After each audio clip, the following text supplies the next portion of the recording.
Et nous aussi, nous sommes dans la joie d'être dans la maison de l'Éternel. Amen.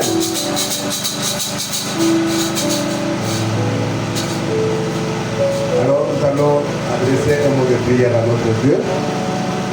Éternel Dieu des armées, créateur des choses de la terre de tout-puissant. Nous voici, Seigneur de gloire de tout-puissant dans ta présence aujourd'hui. Seigneur de gloire de tout-puissant. Tu sais que nous ne sommes rien. Sur ta grâce, nous suffit, Père. Nous sommes ici, Seigneur de gloire de tout-puissant. Non pas que nous sommes venus nous voir les uns les autres, mais nous sommes venus, Seigneur de gloire de tout-puissant, pour te voir, toi, le créateur des choses de la terre. Pour t'entendre, toi, nous parler, car ta parole donne la vie. Seigneur de gloire de tout-puissant, oui, Seigneur de gloire de tout-puissant, fermez notre bouche quand il faudra, Seigneur, sortir des choses qui ne sont pas ta parole, et l'ouvrir quand c'est ta parole, Père. Bénis ton peuple, Seigneur de gloire de tout-puissant, qui est déjà ici, Père. Que tu bénisses ceux qui sont morts en cours de route, Père bien-aimé, et qui viennent, qu'ensemble, au de l'école de tout-puissant, nous soyons hors de l'école de trouver la lumière céleste à Jésus-Christ. Bénis, Seigneur, roi de tout-puissant, c'est que du début jusqu'à la fin. Oui, tu prends les comptes de toutes choses en ces lieux, Père bien-aimé. Père, au Dieu de gloire de tout-puissant, que tes anges puissent camper autour de nous. Que personne qui viendra ici, Père, ne sorte, Seigneur, de gloire de tout-puissant, qui était béni, Père, au Dieu de gloire, pour tout celui qui est malade, qui le rende guéri dans les noms de Jésus-Christ. Pour tout celui qui a un besoin quelconque, Père, au Dieu, qu'il puisse, oh Dieu de gloire, recevoir quelque chose de ta part, au nom de Jésus-Christ. Ensemble, nous disons, Père, au Dieu de gloire, que nos cœurs brûlent au-dedans de nous alors que tu nous vas arriver. Nous nous attendons à toi, Père bien-aimé. Bénis ces quelques écritures que nous allons lire, Père au Dieu, et garde-nous du chemin, Père, que ton esprit puisse nous parler de ma Père. Parce que tu as dit, personne n'enseignera son frère, mais tous seront enseignés de Dieu. Et si nous nous abandonnons à toi, pour la gloire de ton Seigneur, Père, par le nom de Jésus-Christ, nous allons prier. Amen. Que le Seigneur vous bénisse. C'est une grâce, nous l'avons dit, d'être dans la maison de Dieu.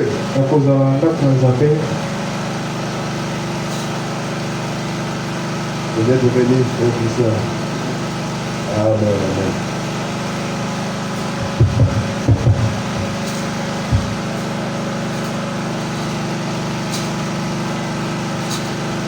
Bon, nous allons prendre quelque chose dans la Bible. Alors que vous êtes debout. 2 Corinthiens chapitre 10, verset 3 à 5. Nous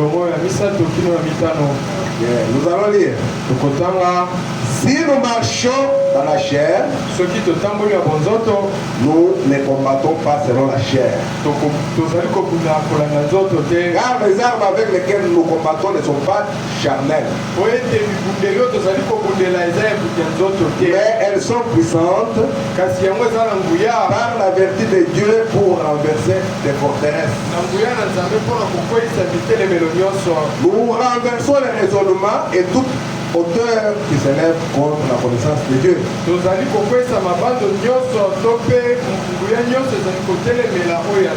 Et nous amenons toute pensée captive à l'obéissance de Christ. Que le Seigneur ajoute des bénédictions à la lecture de sa parole. Vous pouvez vous asseoir.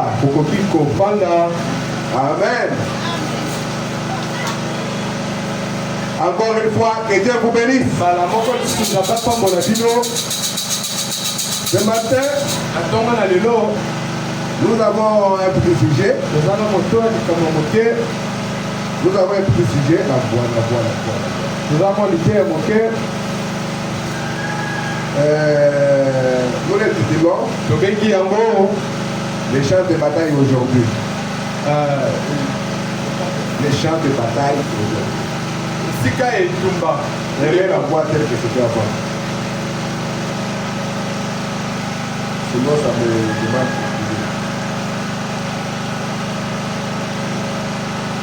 Je disais, Les champs de bataille aujourd'hui. Nous venons de lire dans 2 Corinthiens, au chapitre 10. La Bible nous dit, si nous marchons selon la chair, nous ne combattons pas sur la chair. Alors, tel que nous sommes là, le combat n'est pas charnel. Quand bien même nous sommes dans la chair, le combat n'est pas charnel. C'est que le combat est à une autre dimension. Ce n'est pas la chair. Parce qu'on avait vu David se battre avec Goliath. Et on avait vu le prophète nous dire que Dieu a besoin de gens courageux. Les gens qui peuvent affronter, quelle que soit la chose. Amen. Amen. Alors pour cela, Dieu nous demande aussi d'être vaillants dans les combats. Nous n'allons pas nous donner des coups comme ça. Amen. Amen. Parce que quand il y a le combat, la guerre, dans le temps ancien là-bas, on choisissait un champ de bataille. Le bataille ne se passait pas dans des villes ou quelque chose comme ça. Comme on avait vu Israël avec les Philistins. Donc ils étaient quelque part pour se battre. Ceux qui vont gagner, ils vont avoir des dessus sur les autres. Ils vont dominer leur pays ou leur village ou leur ville. On dit même dans la guerre mondiale, il y avait un endroit où les gens se battaient. Le combat n'était pas ici au Congo. Ou bien là-bas, quelque part là-bas en France où on était en train de tuer des gens. Il y a toujours des champs de bataille. C'est comme nous avons le combat ici, la guerre à l'est là-bas. Chaque fois qu'une partie, surtout les rebelles, quand ils lancent des bombes, et que ça tombe dans la population, on condamne cela. Le monde condamne cela. Avec pourquoi ils répètent avoir ciblé les civils. Et parfois les rebelles disent non, ce n'est pas nous. Ils pouvaient dire mais c'est la guerre, nous sommes en guerre. C'est-à-dire qu'il y a des endroits ciblés pour la guerre. Et aujourd'hui nous allons voir les champs de bataille aujourd'hui. Où est-ce que les batailles se déroulent? Merci Seigneur. Écoutez ce que Jacques nous dit. Jacques chapitre 1, verset 21 à 25. Écoutez ce qu'il dit. C'est pourquoi rejetant toute souillure et tout excès de malice, recevez avec douceur la parole qui a été plantée en vous et qui peut sauver vos âmes. Mettez en pratique la parole et ne vous bornez pas à l'écouter. Amen. Amen. C'est comme quand on avait dit l'autre fois, Madame dit que Dieu va à l'église chaque jour. Chaque jour, il y a qui peut être là.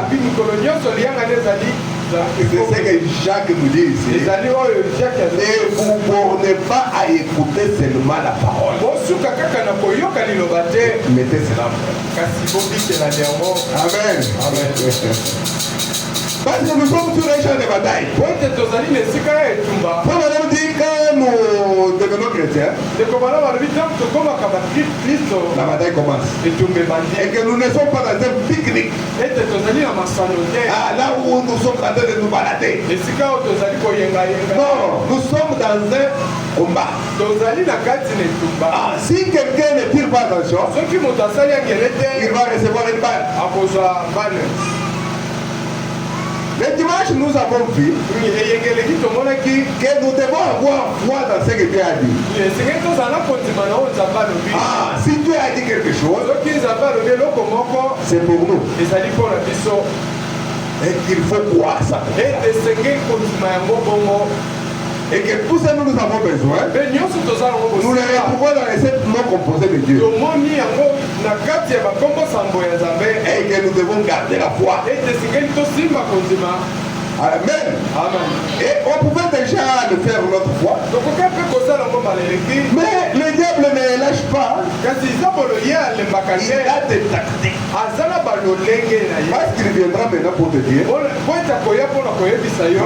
c'est que toi qui avais plus ça. Toi tu trouves ça normal. C'est que les là, c'est pour le faire en bas. C'est que bas. Et toi tu dis que ça va terminer. Il y en a qui sont morts de ça. Est-ce que vraiment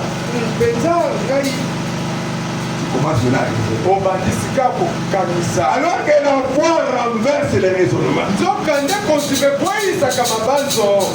Amen. Jacques continue verset 23 dit car si quelqu'un écoute la parole et ne la met pas en pratique, il est semblable à un homme qui regarde dans un miroir son visage naturel et qui après s'être regardé s'en va et oublie aussitôt qui il était. Amen. Mais c'est lui qui aura plongé le regard dans la loi parfaite, la loi de la liberté, et qui aura persévéré, n'étant pas un auditeur oublieux, mais se mettant à l'œuvre, celui-là sera heureux dans son activité. Donc il y a une bénédiction attachée à cela. Amen. Il y a une bénédiction attachée à cela. Et nous en sommes reconnaissants. Ne soyons pas des auditeurs oubliés. Quand on écoute, ah non, il faut que je puisse faire quelque chose. Après un temps, tu oublies. Tu oublies. Amen. Les champs de bataille. Il faut comprendre que nous sommes sur le champ de bataille. Et que nous devons garder la foi. Madame nous dit que la première bataille a commencé au ciel. Ah, Lucifer et ses anges. Contre Michael et ses anges. Madame nous dit que Michael c'est l'esprit de Christ. Amen. Il a combattu Lucifer au ciel. Donc la première bataille a été déclenchée au ciel. Et ensuite la bataille est venue sur la terre. Mais sur la terre, où est-ce que se trouve la bataille? C'est ça le problème. Parce que si tu ne sais pas où se déroule la bataille, il va entrer dans une embuscade. Oui, dans une embuscade. Madame nous dit c'est dans la plus grande bataille jamais livrée.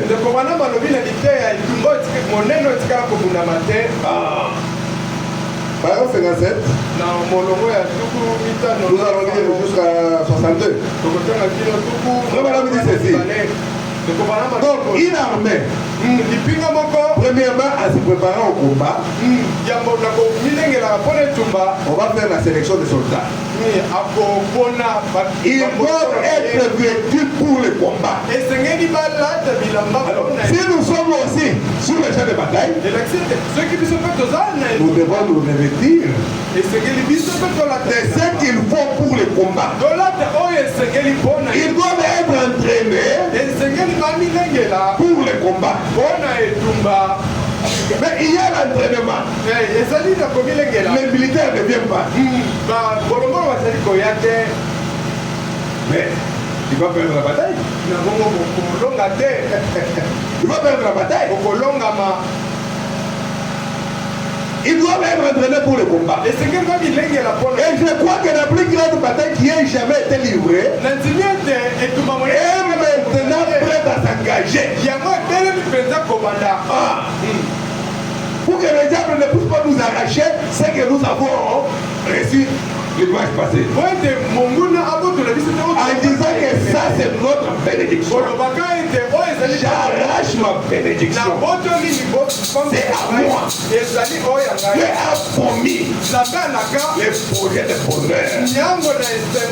Pourquoi les diables commencent à venir me dire autre chose? C'est le combat. Le combat est prêt à être livré. Je crois que Dieu sélectionne aussi ses soldats. Et puis il les vêtit. Amen. Et le point de bataille est maintenant en place. On se prépare à commencer. Alors, il faut donc connaître où est-ce que se trouve le point de bataille. Sinon l'embuscade va nous surprendre. Cette grande bataille, la première qui ait jamais été livrée, a commencé au ciel. Quand Michael et ses anges ont livré bataille à Lucifer et ses anges. La première bataille s'est déroulée au ciel. Et si le péché n'a pas tiré son origine sur la terre, il a tiré son origine au ciel. Après, voilà, vous dites que le péché a commencé là-bas. Et ça a déclenché la bataille. La toute première bataille, c'était au ciel. Ensuite, il a été précipité du ciel, chassé du ciel pour venir sur la terre. Ensuite, il s'est jeté sur les êtres humains. Amen. Frère Madame dit, maintenant c'est sur les êtres humains. Les êtres humains là c'est toi, c'est moi. Non, maintenant il faut se demander, mais maintenant la bataille est sur les êtres humains. Comment? Alors la bataille qui était celle des anges est devenue une bataille d'êtres humains. Donc, nous savons maintenant que la première bataille a commencé au ciel. Ensuite, cela est venu sur la terre. C'était la bataille des anges. Maintenant, cela est devenu la bataille des êtres humains. Nous allons voir comment cela s'est passé. Et Satan est venu pour détruire la création de Dieu. C'est que Dieu avait créé pour lui-même. Satan est venu pour ça. Pour détruire.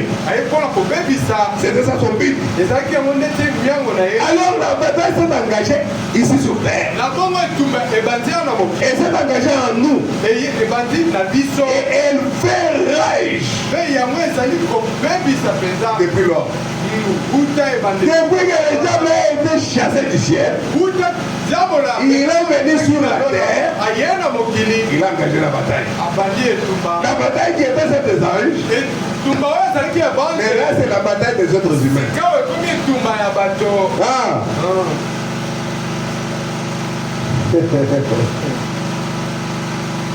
Merci Seigneur. Alors, Nous voulons aller à la bataille. Ah, nous voulons aller à la bataille. Mais nous allons nous battre où? Imaginez-vous que c'est vers Kingasani qui a la bataille. C'est là qu'il y a l'ennemi. Mais nous nous dirigeons vers Matelikibala. C'est qu'on n'est pas bien informé. Donc il faut d'abord avoir l'information de là où la bataille se déroule. La bataille se déroule où? Maintenant, avant de pouvoir se ranger à l'ordre de bataille, il faut d'abord choisir un terrain de rencontre ou un lieu où se livrera la bataille. Un lieu déterminé. C'est-à-dire, il nous dit que pendant la Première Guerre mondiale, on avait choisi un endroit qu'on appelait No Man's Land. C'était là où se déroulait la bataille. C'est Madame qui nous a donné ce nom-là. Il dit qu'à la Première Guerre mondiale, il y a eu un tel emplacement. Un No Man's Land. Et des lieux où il livrait la bataille. Il fallait qu'il y ait un lieu qu'ils avaient déterminé. Alors nous devons avoir aussi un lieu déterminé pour la bataille. Par exemple, quand Israël est allé faire la guerre aux Philistins, il y avait une colline de chaque côté de ce lieu où ils s'étaient rassemblés. Et c'est là que Goliath est sorti et a lancé un appel à l'armée d'Israël. C'est là que David a marché à sa rencontre dans la vallée. Alors, c'est qu'il y avait un endroit bien déterminé. Là où il menait bataille. Quand il a franchi le petit ruisseau qui coulait entre les deux collines, il y a ramassé des cailloux. Il faut qu'il y ait un lieu qui est déterminé. Un lieu déterminé pour la bataille. Sinon, il va sortir comme ça. Tu es déjà encerclé par l'ennemi. Tu sors comme ça. Directement bombardé. Pourquoi? Parce qu'on n'a pas fait attention au lieu du combat. Et ce lieu-là doit être choisi. Et déterminé. Et là, il y a un terrain commun, un homme maintenant. Et il livre bataille dans ces lieux. Ils ne vont pas simplement se battre l'un ici et l'autre là. Et l'autre se précipite là-bas. Non, il y a un point de bataille. Alors, mais pour nous, le point de bataille, c'est où? Nous devons mener bataille contre l'ennemi. En fait, l'ennemi est sur toi. Il t'a donné le sommeil. Il faut faire attention. Il y a un point de bataille où ils se rencontrent et mettent leur puissance à l'essai. Ça, nous avons compris. Il faut un endroit, un lieu bien déterminé pour bien mener bataille. Sinon, nous allons perdre la bataille. Quand on va à la guerre, on a toujours des armes. pour combattre l'ennemi. Parfois des chars de combat, parfois des drones comme aujourd'hui, des missiles et consorts. Mais nous sommes l'armée de Dieu. Dieu doit nous donner aussi les armes. Parce que le combat fait rage.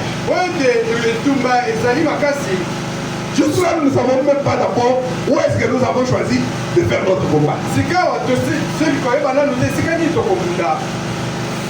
Alors, s'il faut mener ce combat-là, il faut amener les armes appropriées. Amen. Amen. Ce n'est pas que tu vas là-bas en Israël pour les livrer bataille ou bien aux États-Unis. Vous amenez des Kalachnikov. Vous n'avez rien fait. Alléluia. Amen. Les Kalachnikov, peut-être pour aller sur le plateau de Batéké. Parce que si on te voit avec une bombe nucléaire vers le plateau de Batéké pour l'arriver là-bas, on va te dire qu'est-ce que tu fais. Alléluia. Il faut l'arme appropriée. Nous sommes aussi dans un combat. Il nous faut l'arme appropriée. Mais qu'est-ce que le Seigneur a fait pour ce combat-là?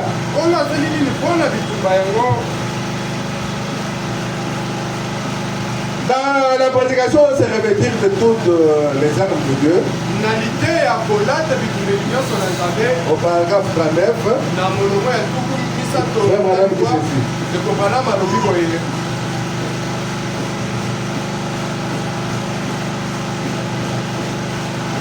Amen. Amen.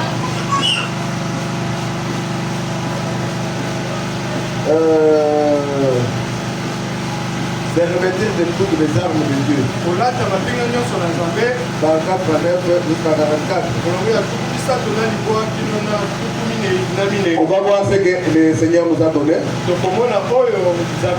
Et c'est par là que le diable attaque. Parce que le diable sait que c'est ça l'arme. Quand il faut lancer des missiles, il faut cibler là où il y a l'arme. Ça ne veut pas qu'il y a des chars de combat ici. Toi, tu envoies des missiles vers les Omega. Non. Alors, les diables, c'est que non, ces gens ici ont telle arme. Il faut que je détruise d'abord cela. Que je les amène à douter de leur propre arme. Qu'ils doutent. Comme dit, la première bataille qui a jamais été livrée n'a pas été livrée sur la terre. Cela est venu du ciel. Ce qui était le combat des anges est devenu le combat des êtres humains. Cette grande armée du diable ainsi que tous ces petits démons sont tombés sur la terre. Et Dieu savait qu'il y aurait une bataille. Donc le Seigneur devait prendre toutes les précautions. Parce que ces gens-là qui ont commencé le combat au ciel, on devait précipiter sur la terre. Et sur la terre, ils vont livrer la bataille. Et qu'est-ce que le Seigneur a fait? C'est pourquoi le Dieu infini va choisir son armée, la meilleure arme, à son armée, la meilleure arme qui puisse être donnée. Et il l'a choisi, et c'était sa parole.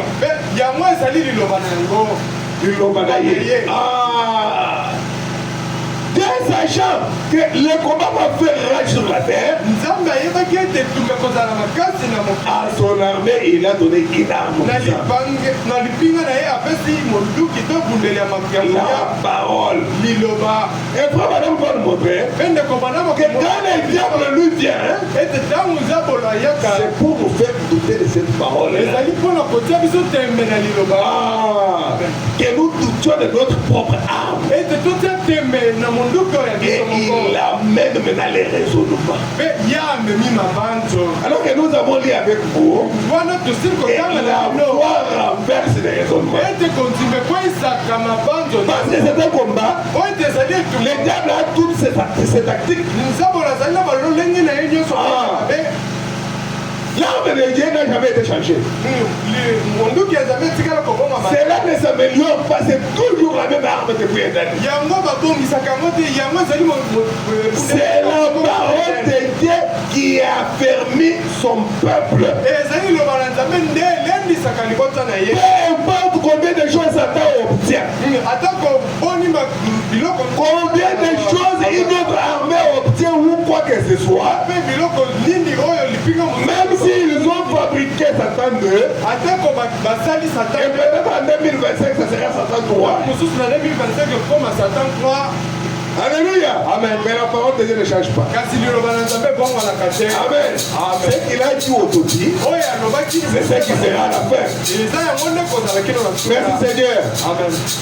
Cela ne peut jamais remplacer le premier choix de Dieu. Sa parole leur a donné, et donc Dieu leur a donné sa parole. Sa promesse. Et il a dit, tenez-vous à cela. Tenez-vous à sa parole. Amen. Amen. Restez avec sa parole. C'est ce que Madame dit. Le meilleur que l'on connaisse, la meilleure arme, c'est la parole de Dieu. Oh, l'ennemi savait qu'aussi longtemps que cette race humaine s'en tiendra à cette parole.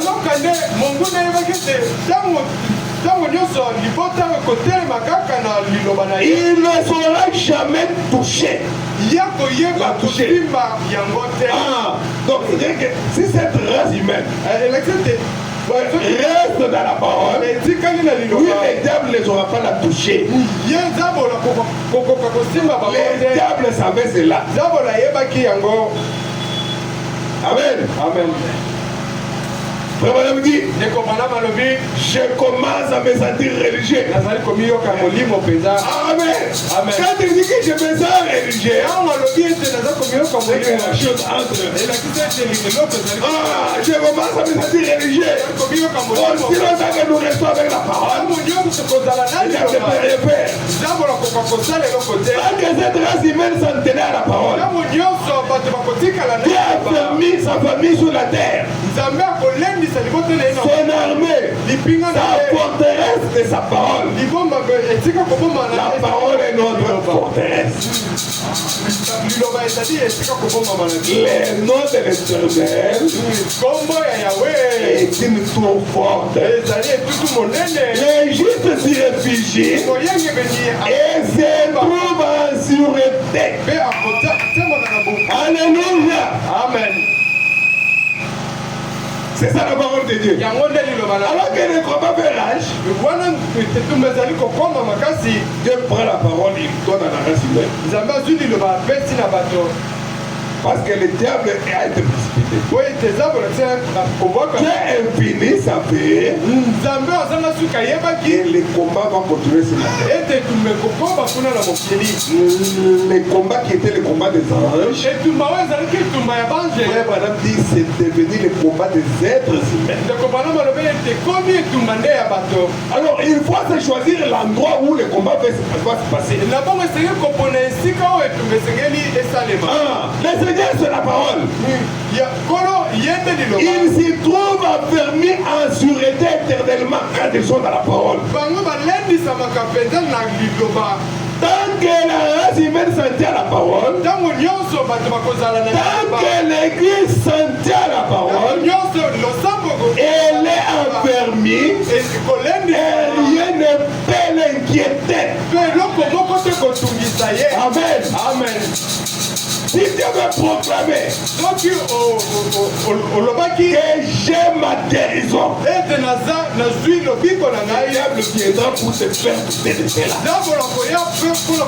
Il dit c'est vrai, Dieu guérit. Mais ta maladie a donné, il ne faut pas oublier.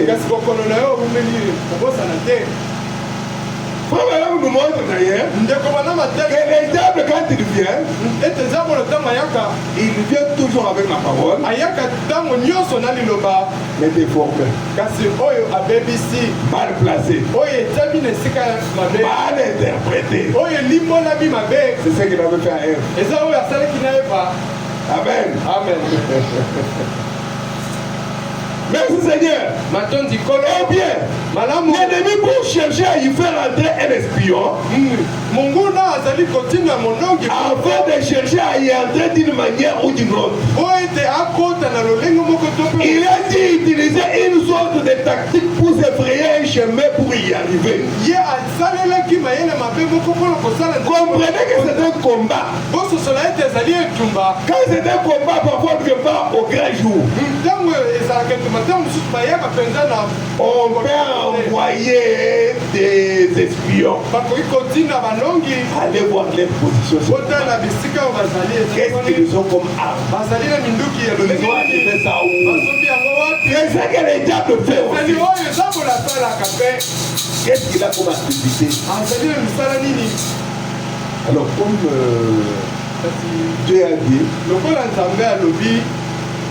que il faut être à l'église quand tu as qu'il. Ils font des bananes. Ah, vous avez dit que c'est ce qu'ils font. C'est ce que vous l'avez trouvé faire. Quand on a dit c'est 16h, 15h. On doit pas être au client. Alléluia. Et c'est à cette heure-là que la personne commence à la part. Et le diable lui dit, bon, pas que c'est la bénédiction de Dieu. Alléluia. Et la personne rentre la qui. Alléluia. Amen. Et le dimanche, juste vers 7h, la vraie coupe arrive. La vraie coupe. Qu'est-ce que le diable fait? Il veut seulement nous éloigner de la parole. Parce qu'il sait que nous sommes restés dans la parole, nous serons affermis. Alors il faut détruire ces gens. Les amener loin du feu. Alléluia. Amen. Quand nous sommes autour de la parole, nous nous réchauffons. Plus tu t'éloignes du feu, plus c'est la froideur. Alléluia. Et plus il y a la froideur, plus le diable va te mettre à poids. Amen. Merci Seigneur. C'est ainsi que les espions se frayent un chemin pour entrer dans cette nation. C'est par une sorte de tactique. Ils passent par ceci, par cela, pour avoir toutes les informations. Mais maintenant nous allons revenir à notre sujet. Parce que nous menons le combat. Les lieux du combat c'est où? Madame nous dit ceci. Dans la plus grande bataille que j'avais livrée, c'est là qu'on va beaucoup plus lire. Madame dit, paragraphe 63 jusqu'à 66. Il dit maintenant ne manquez pas ceci. Si vous madame dit ne manquez pas, c'est que ne manquons pas. C'est très important. Maintenant ne manquez pas ceci. Quand cette grande bataille s'est engagée sur la terre, il a fallu qu'il y ait un lien commun de rencontre.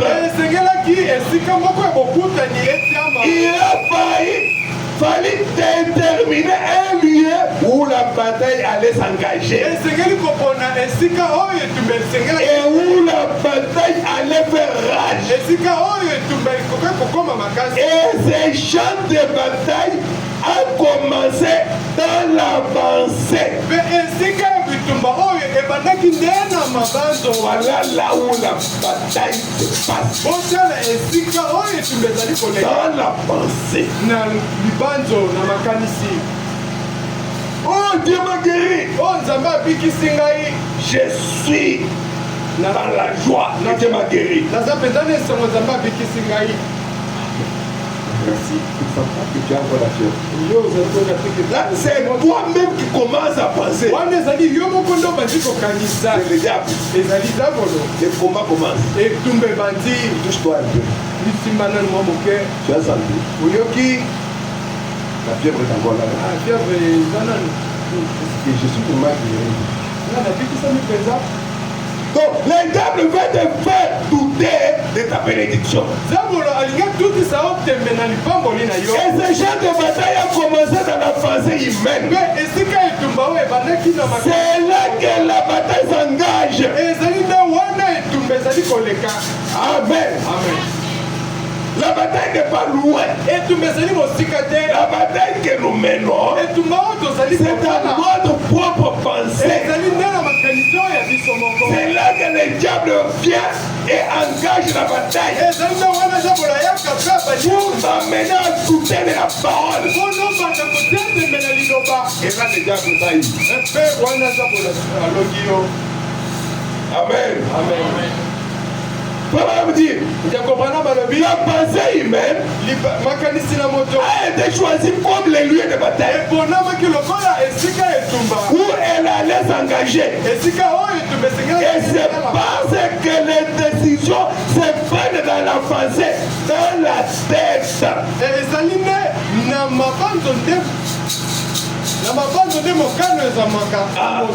Voilà, vous dites que c'est dans la pensée que les décisions se prennent. Et c'est là que le diable est venu maintenant pour attaquer. Et la personne est partagée. Il commence à avoir des chiens à nourrir. Les chiens noirs et les chiens blancs. Alléluia. Amen. C'est ça le combat. Les champs de bataille aujourd'hui. La guerre qui était la guerre des anges est devenue la guerre des êtres humains. Écoutez ce que le problème dit. Eh bien, ils n'ont jamais pris une organisation comme point de départ. Comme champ de bataille. Non, pas l'église catholique. Pas l'église presbytérienne. Pas chez les méthodistes. Aucune organisation n'a été prise comme champ de bataille. Ils n'ont jamais pris une mécanique quelconque comme point de départ. Ça n'a jamais commencé sur ce champ-là. Ainsi donc, une organisation ne pourra jamais faire l'œuvre de Dieu. Parce que les champs de bataille, là où vous devez affronter votre ennemi, c'est dans la pensée. Alléluia. C'est dans la pensée que la guerre fera. Alors si nous pouvons savoir maintenant le lieu où il y a le combat, on doit maintenant prendre les précautions. Parce que la foi renverse les raisonnements. Les raisonnements, c'est dans la pensée. Le diable vient et te dit, et toi tu crois vraiment que ton problème là a trouvé solution. Comment ça veut dire? Ce problème ici, c'est pas beaucoup de la poudre, c'est tout ce point l'enthousiasme, comme vous prêchez. Oui, c'était ça, l'enthousiasme.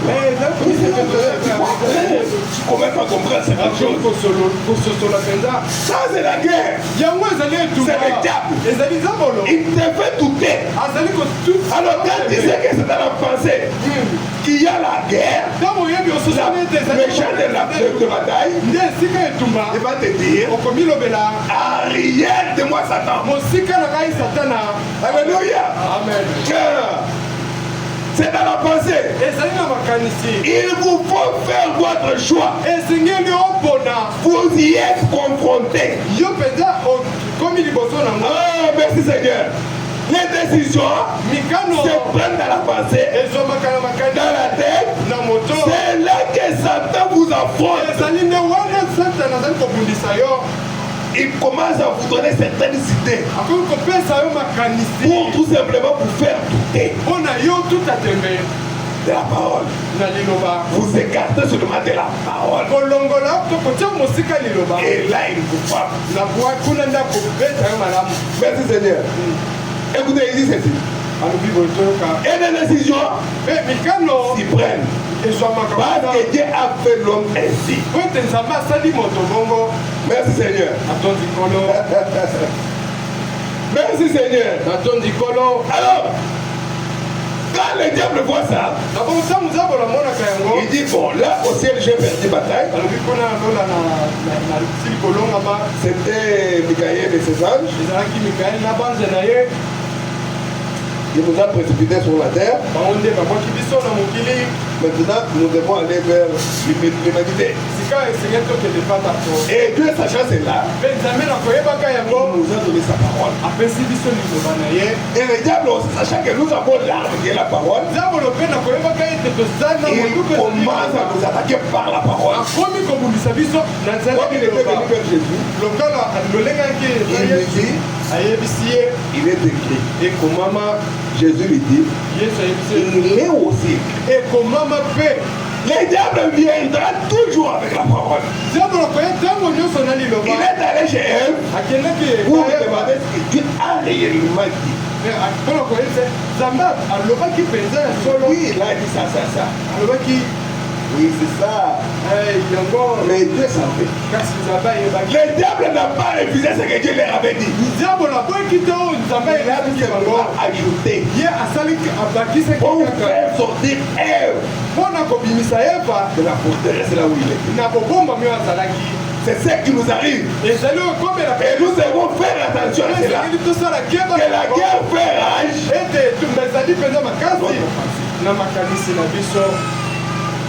Écoutez, parole 6, frère madame dit, la grande ère des nations est proche.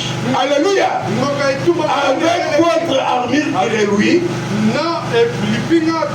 vos couleurs qui flottent, la foi et les doutes sont rangés. La foi dans la parole de Dieu et tout qui rend la personne crédible à la parole.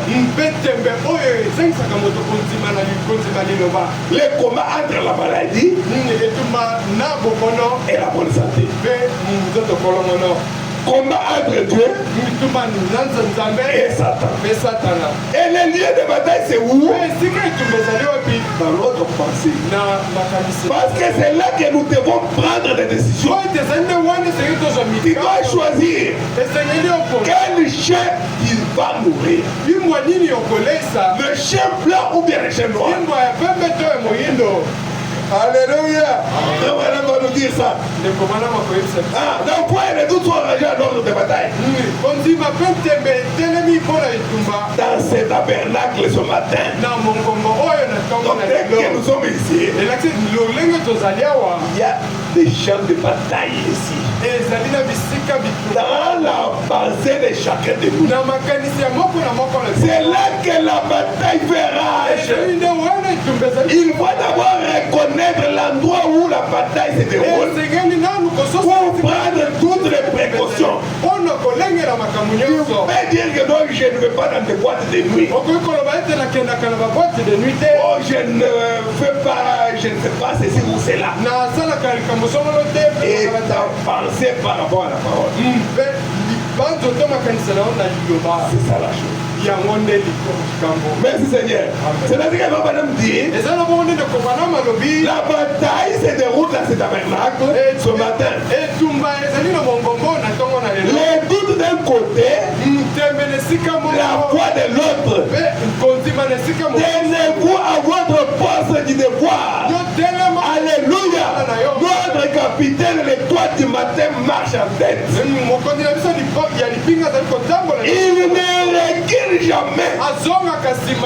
Alléluia. C'est ce que la Bible dit. Nous ne sommes pas de ceux qui avancent et puis pour reculer. Il ne recule jamais. Il ne connaît pas les mots retraite. Nous avons fait un repli stratégique. Notre capitaine ne connaît pas les mots retraite.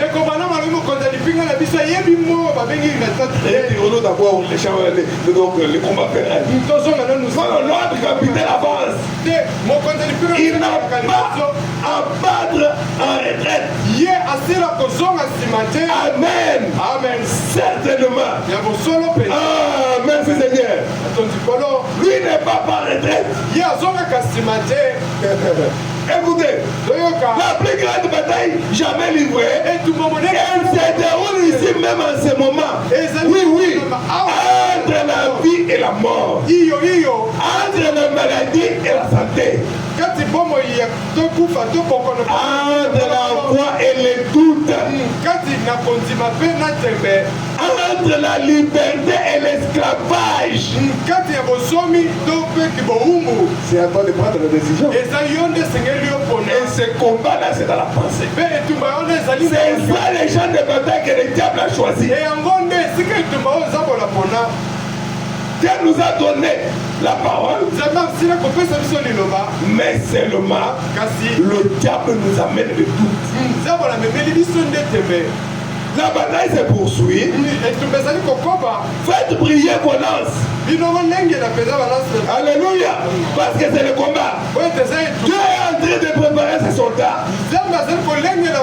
Amen. Dieu oint son armée. On n'habille pas l'armée pour qu'ils se mettent dans un coin et ils sont là pour ne rien faire. Non. Quand on nous refait par Dieu, c'est pour combattre l'ennemi. Et l'ennemi, c'est le diable. Il nous amène tout dans la pensée. Et il nous amène les doutes pour qu'on ne prenne pas la bonne décision pour Dieu. Merci Seigneur. Dieu habille son armée avec un équipement. L'esprit de l'épée, la parole de Dieu. Alléluia. Amen. La parole de Dieu est plus tranchante qui ne peut pas double tranchant. Quoi sa parole? C'est de cette armure-là que Dieu revêt. Alors le combat fait rage dans la pensée. Les diables nous amènent des raisonnements pour nous faire douter de la parole. On vient de prier pour toi. Tiens ferme. Dis-toi que je suis guéri. Certainement le diable viendra. Nous sommes sur le champ de bataille. Le diable lui n'a pas croisé les bras. Il te voit en prie pour toi. Et il te lève du pas. Et le diable dit, ah on a prié pour lui.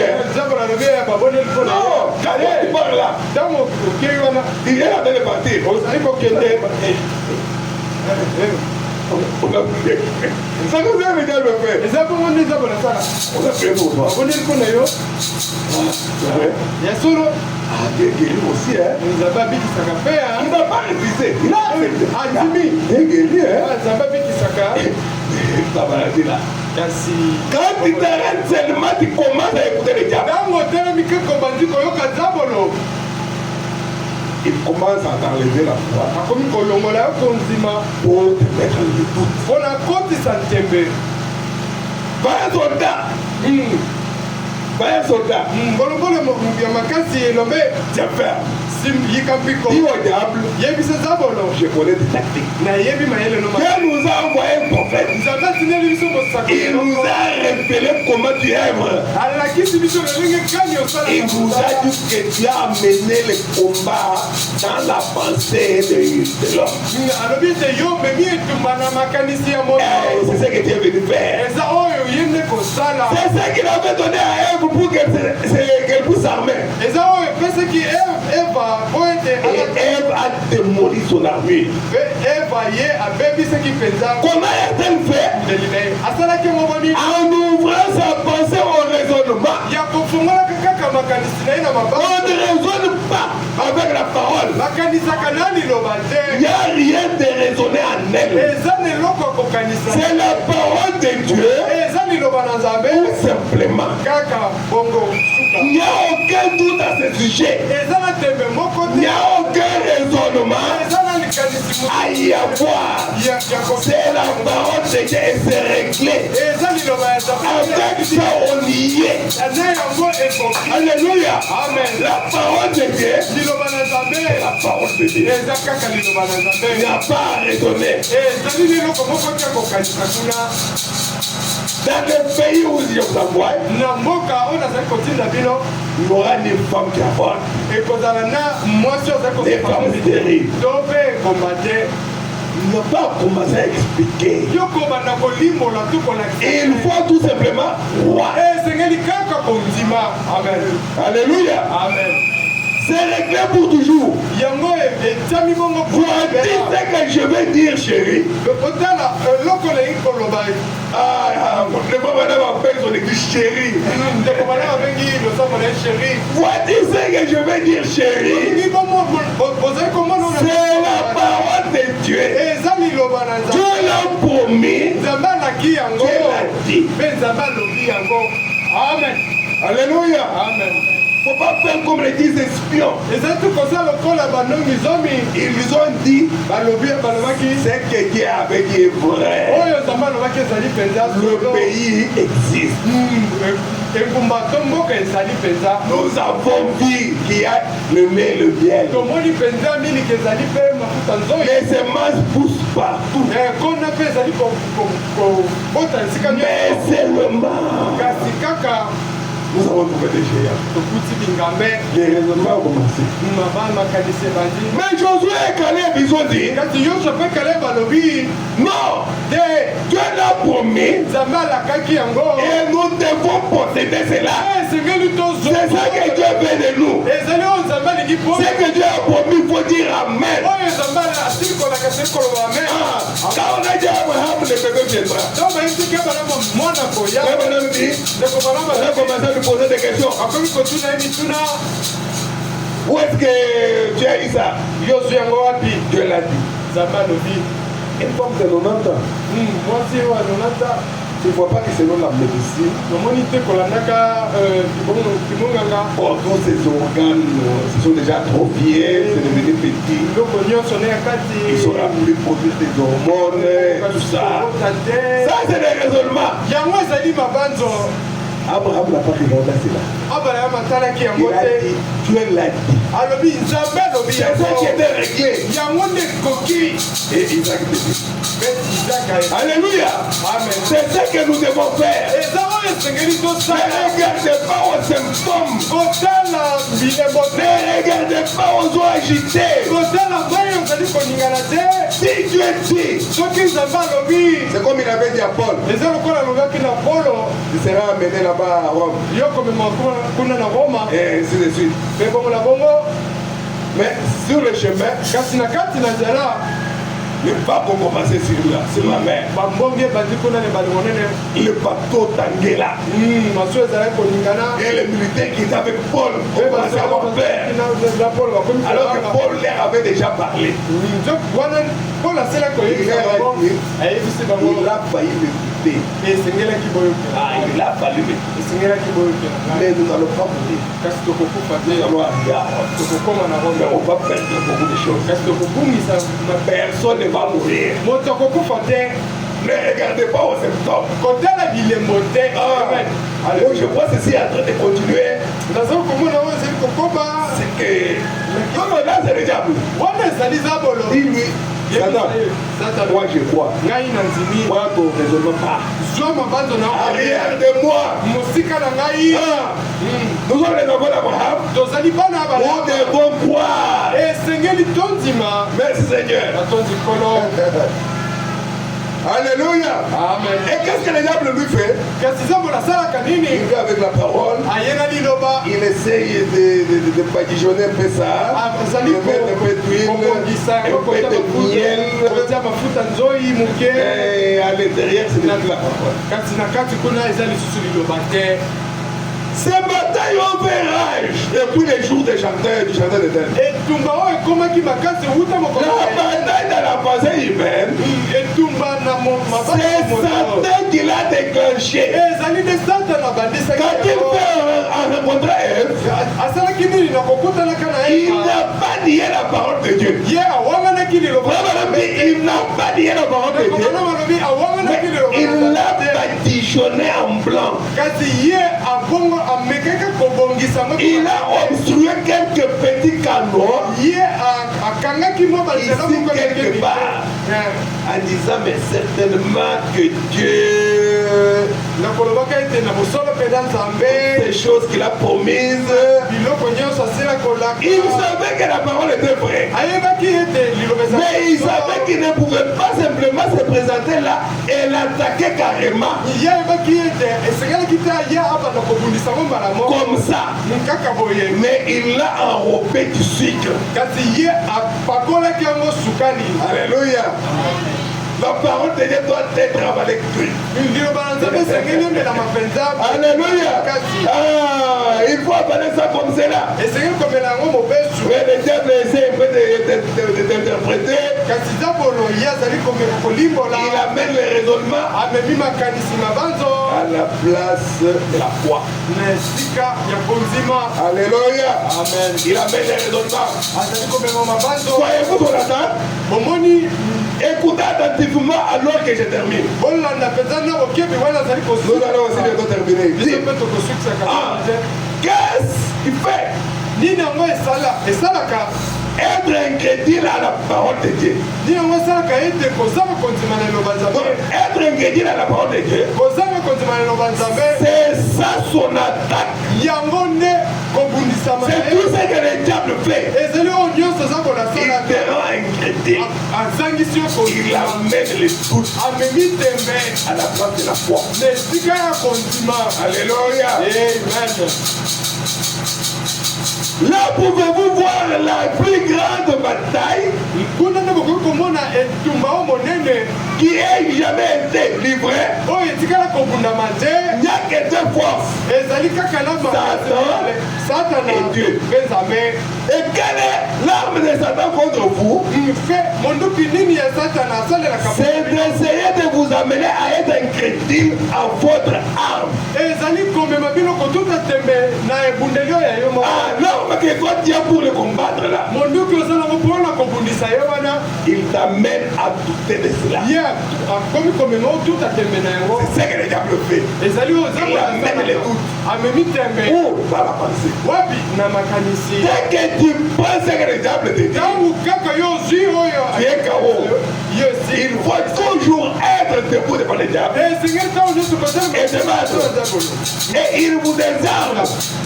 mpe ya kobotola yo À ce moment-là, il vous désarme. na ntango wana kobotola yo. S'il peut vous amener à être incrédule à votre arme, soki amemi yo ete ozanga kondima na monduki oyo ya votre équipement, ebundeli oyo ya s'il vous amène à croire que votre arme n'est pas assez puissante, soki amemi yo te ondima ete monduki oza nango ezali yango ya te. il vous aura désarmé. ye akobotola yo monduki na yo. Oh, frère de vie, o ndeko nevi j'espère que vous ne serez jamais incrédule à cela. nandimi ete bokotikala kozanga te kondima na yango te. Alléluia. Amen. Frère Carlos, ndeko je pense que vous ne serez pas incrédule à cela. ete okozanga kondima na Regardez, tala il vous a désarmé abotoli yo manduki quand il vous aura amené à être incrédule brandit la cette arme, quand vous la déposez, votre combat s'arrête là. Et pas déjà dans son camp. Il est déjà découragé. Il croit plus à la parole de Dieu. Toute cette situation que moi je traverse. Ah non, quand même. Un jour, 2 jours, 3 jours, elle est toute en train de grandir. Et finalement, la batterie se décharge complètement. Tu amènes ça chez les réparateurs. Tous les éléments sont déjà foutus. Hein? Ça fait longtemps que cette batterie n'a pas été chargée. Ça fait 6 ans. Non, ça il faut jeter. Alléluia. Quand on ne se charge plus, tu seras complètement déchargé.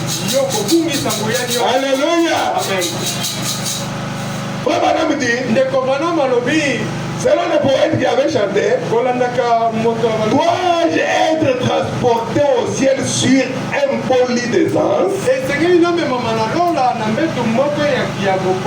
alors que les autres ont combattu en versant même leur sang pour hériter cela. Et tu trouves que le diable va te laisser seulement facilement comme ça. C'est un combat. Et ce combat-là, il l'engage dans ton esprit, dans la pensée. Et à ce moment-là, quand ton combat s'arrête là, vous êtes fichus. Tenez cette arme. Ne la déposez pas. La parole, c'est l'arme que Dieu nous a donnée. Et la foi vient de ce qu'on entend. Amen. Alléluia. Si Dieu t'a guéri, dis-toi, Dieu m'a guéri. Ah, et Dieu vous donnera cela. Dégagez les conduits de l'âme et du corps. L'essence et la conscience. Laissez simplement les paroles de Dieu pénétrer. D'abord, prendre possession de la pensée.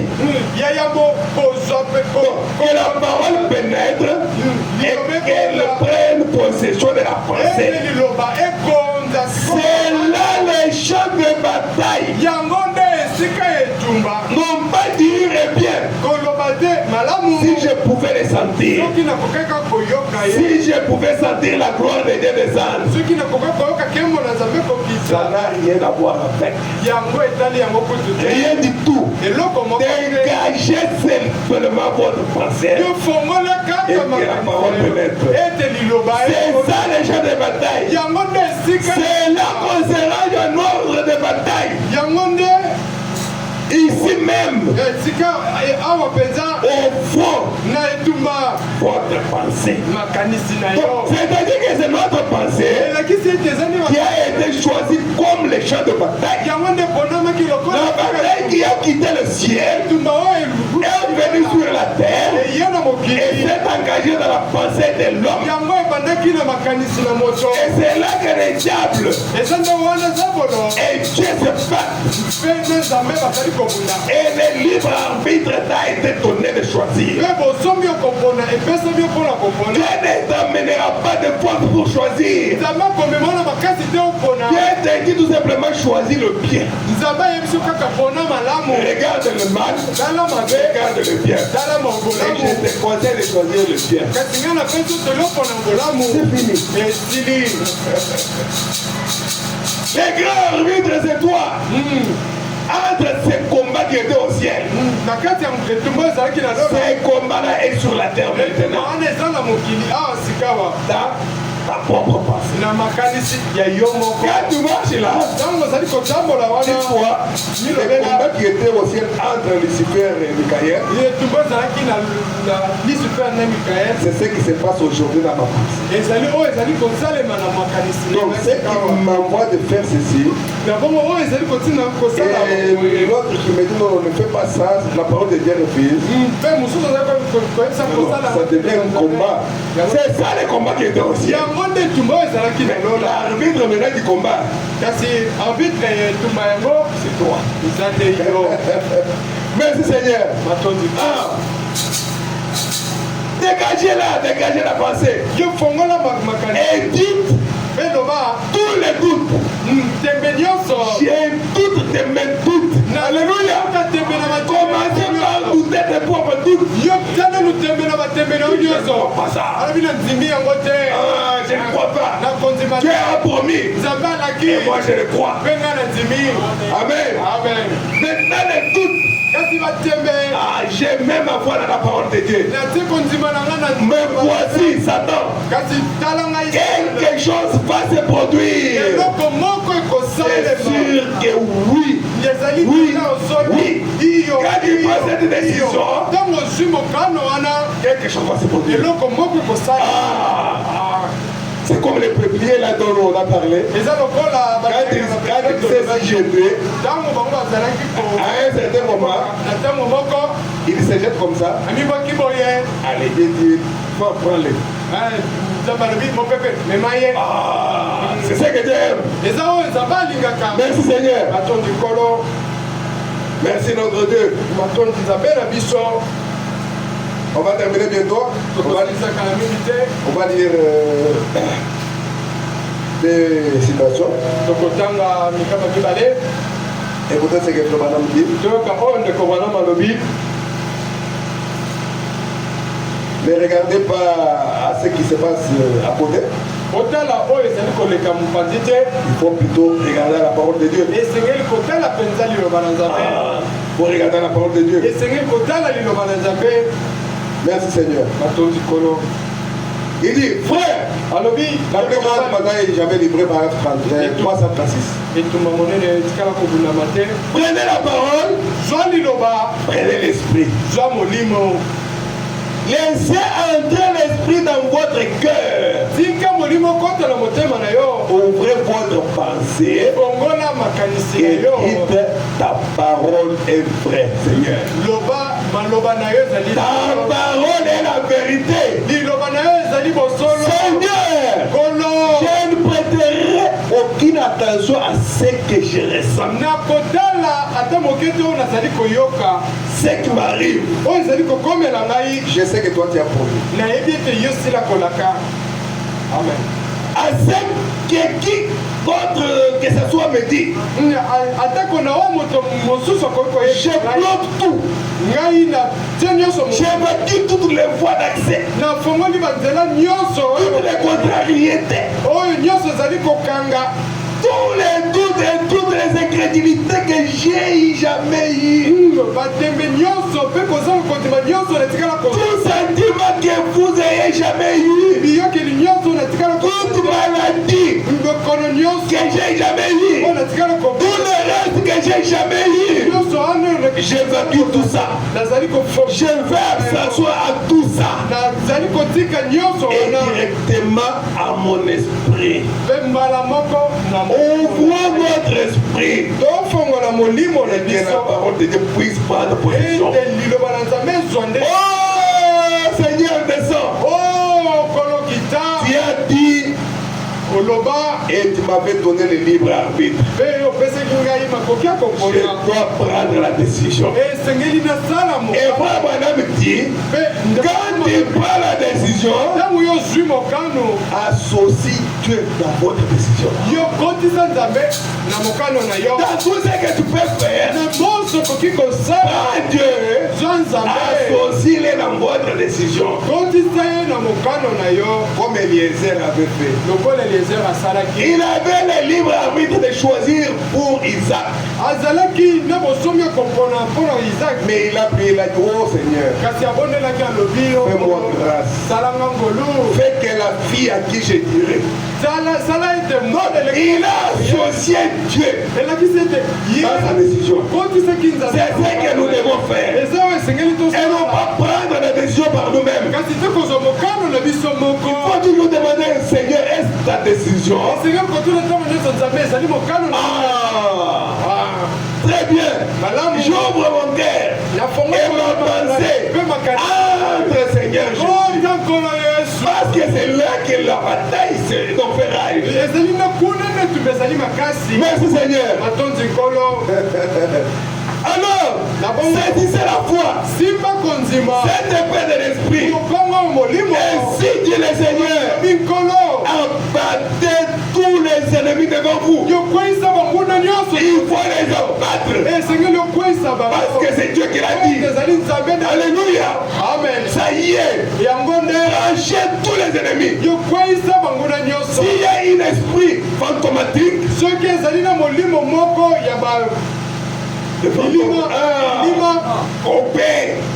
n'ayez pas peur. C'est tout simplement des épouvantails que le diable met sur notre chemin. Cette chose avec la parole du Seigneur, c'est notre force. La joie de l'Éternel est ma force. Frappez-les et tranchez-les avec la parole. Nous devons rester dans la parole. La parole promise pour notre temps. La parole de l'heure. C'est que le prophète a dit. Merci Seigneur. Que ce soit un démon, que ce soit un esprit, un ennemi, que ce soit une maladie, que ce soit une infirmité, quoi que ce soit, prenez cette parole et dégainez-la par le Père. C'est la première fois que vous donnez un grand coup. Ça n'a pas l'air de bouger. Prenez encore un grand coup. Quand celui qui s'appelle, tu vois que ça ne bouge pas. Madame dit, donne encore un coup. Et donne encore un grand coup. Et donne encore un grand coup. Alléluia. Amen, amen. Je me rappelle une fois. Le pasteur Baroud était à Kananga chez le pasteur Barnaba Kaye. Bon, tous sont déjà partis. Alors, on lui a amené un aveugle. Un jeune garçon. Fais-moi on a prié pour lui. Il a mis les doigts comme ça. Toi, esprit de cécité,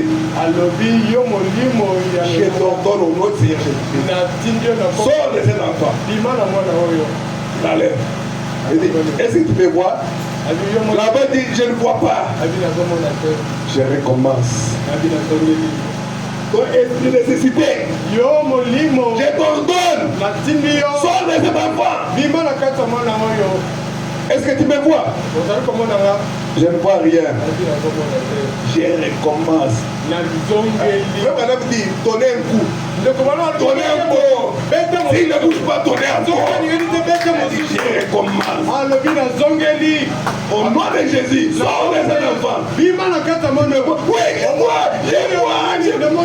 Oh, mais si la première fois il avait dit, il n'a pas bien. Mais quand cela s'est passé,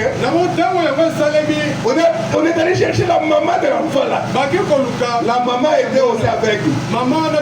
Donc c'est que l'aveuglement là, probablement il a eu ça de sa maman. Le patient va lui prendre la maman. La maman, elle a dit ça même compris pour elle. Maman, tu as entendu là. Oui, on me dit que l'enfant est mouvant. Moi aussi. La maman commence à voir. Alléluia. Amen, amen. Si on pouvait écrire encore la Bible. Mozart à nous ici doit être couché. Quand nous parlons de Pierre, Pierre avait fait ceci. Pierre était là-bas à la porte de la belle. Et il a fait marcher un paralytique. Il était pasteur de Jérusalem. L'église de Jérusalem. Il était un homme de la même nature que lui. Alléluia. Étonné des grands coups. Jusqu'à ce que vous fassiez un tour dedans. Autobola. Vous m'avez dit donnez. Continuez à donner. Comme un petit poussin qui sort de l'œuf. Ou un aigle. C'est ce que vous êtes. Continuez à sortir de cette vieille coquille de maladie. Taillez-vous un chemin pour sortir et dites Alléluia. Alléluia. Où est le suivant? Où est le suivant? Je viens de vaincre ça. C'est de la maladie. Le suivant c'est qui? Oh la pauvreté. Je vais t'affronter aussi. Après l'avoir vaincu, demande où est le suivant? Alléluia. Voilà la bataille. Voilà un soldat. Voilà les soldats de la croix. Oui. Merci Seigneur. Il ne faut pas regarder à ce que tu es. On termine par là. Il dit ça dans la préparation. Le 11 novembre 1955. Ne regarde pas à ce que tu es. Il dit qu'un jour il s'est raté dans un stade de football. Il y avait une campagne là-bas. Et il a vu un écritoire qui était écrit là. Écoutez, il n'y a pas longtemps je faisais mon entrée dans un stade de football. Là où j'ai prêché. Et j'ai regardé une petite enseigne qui m'avait toujours attiré. Cela était collé au mur du stade. Il y était mentionné. Ce n'est pas le bois du champ dans le combat qui compte. Mais c'est le bois qui combat dans les champs. Alléluia. Ne regarde pas les plus grands problèmes que tu as. Ce n'est pas cela qui compte. Ce qui compte, c'est la détermination que tu as avec cela. Ce n'est pas la grandeur du champ qui compte dans le combat. Mais c'est la combativité du chèque qui compte. Alléluia. C'est vrai. Il se peut que vous soyez un petit nombre. Il se peut que vous soyez un peu nombreux. Vous soyez peu nombreux. Il se peut que vous soyez tout ceci ou tout cela. Mais c'est le poids du combat dans les gens qui compte. C'est vrai. Alléluia. Amen. C'est vrai. Et comme c'est un combat, Frère Madame nous donne une histoire. Et c'est la dernière citation pour la préparation par exemple 46. Il y avait un vieil qui avait crié à la parole, qui s'était converti. Alors maintenant, on lui demandait, chef, comment tu vas? Il dit un peu bien, un peu mal. Il dit, oh, un peu bien, un peu mal, pourquoi? Depuis que je me suis converti, J'ai l'impression que j'ai des chèques qui se battent à moi. Je vois comme s'il y a un chien noir et un chien blanc. Et fois, on vient poser la question, mais quel est le chien qui gagne? C'est le chien que je nourris le plus. Et moi, voilà me dire, c'est là que pas du chien qui nourrit. Les chiens noirs, c'est le diable. Et les chiens blancs, c'est le Saint-Esprit. Et les combats se passent dans notre esprit. Et qui gagne? C'est la décision que nous prenons. C'est lui que nous nourrissons le plus. C'est celui-là qui gagne. Il a dit bien, depuis que je suis sauvé, il y a des chiens à moi. Merci Seigneur. On a demandé, chef, lequel gagne? Il a dit, ça dépend de celui que le chef nourrit le plus. Et vraiment, on vous dire, c'est ça la chose qui est en vous maintenant et qui vous dit que c'est la vérité de Dieu et que le baptême du Saint-Esprit est la voie et que la disposition de Dieu aujourd'hui c'est le Saint-Esprit.